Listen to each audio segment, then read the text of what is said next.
Muddlarks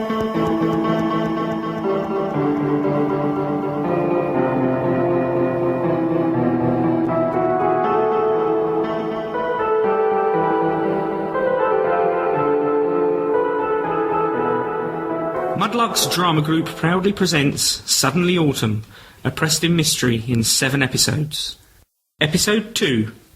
In last week's episode, as part of the ongoing investigation of the kidnapping of Shirley's cousin, Cora Bunkle, and the attempted blowing up of the SS Richard Montgomery, Inspector Lestrange visited Mrs. Hames, who was staying with her friend, Miss Jean Maple. He asked Mrs. Hames to describe the coat that the man she and her sister Martha saw leaving the fortune-teller's tent was wearing. I suppose it looked a bit like a naval coat. Are you trying to suggest that John was involved? No, of course not. We have witnesses who saw your husband in Edinburgh 2 days before your cousin was kidnapped, and the Admiralty have confirmed that the frigate he was in charge of set sail on schedule, with all hands, the day before Miss Bunkle was taken. So he was taking part in manoeuvres with the American Navy? I beg your pardon, Mrs. Hames. What did you say? Oh, it's nothing, Inspector. I'm sorry. I can't tell you much more than you already know. I appreciate that, Mrs. Hames, but we have to investigate all angles.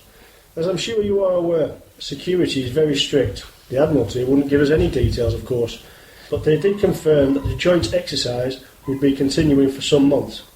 Yes, that's about all I know as well. That's why Preston and I are staying here with Jean.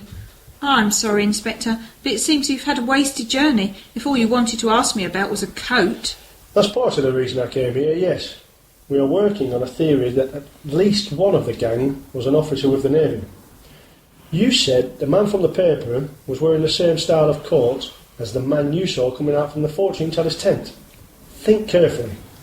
I thought it was, but now I'm not so sure. The collar was different.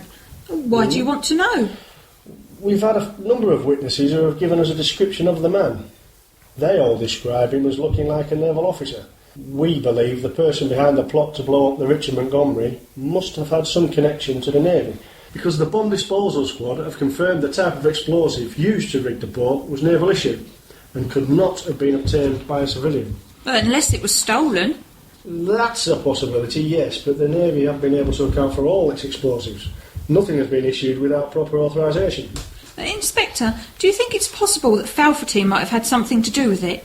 She could have bribed someone. That's true enough. We still haven't been able to find any trace of her, unfortunately.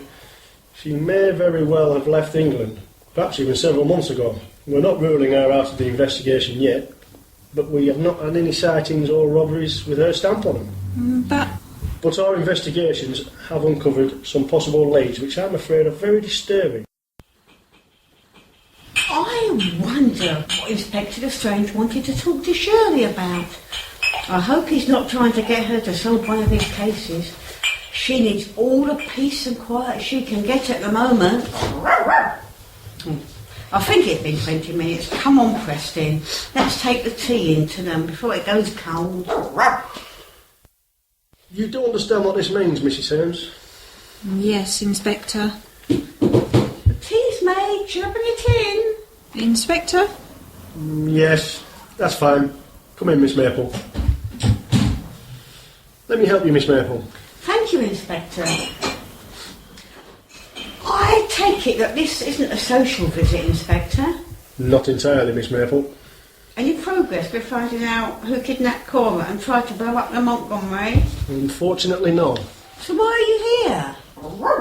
MI5 have been monitoring a series of radio messages being transmitted from somewhere along the south coast. They haven't been able to pinpoint the source because each message is very short and in some sort of code. But they are fairly certain that the messages are being transmitted to a receiver somewhere in the north of Britain. Again, because of the transmissions are so short, they haven't pinpointed the exact location yet. Should you be telling us this, Inspector? Under normal circumstances, no. But the little we have managed to work out has got the Home Office bods rattled. I don't see what any of this has got to do with Shirley, Inspector. And quite frankly, at the moment, I don't think it's right you should even be considering asking for her help. But the Inspector isn't asking for my help, Jean. I should hope not, after all you've been through. It's all right, Jean. Go ahead, Inspector. Go ahead with what? I'm sorry, Miss Maple, but I've come here to arrest Mrs. Haynes. What? Surely not. On what grounds? Mrs. Haynes, I am arresting you for the crime of treason against the state. You're not obliged to say anything, but what you do say will be taken down in writing and may be used against you. Do you understand?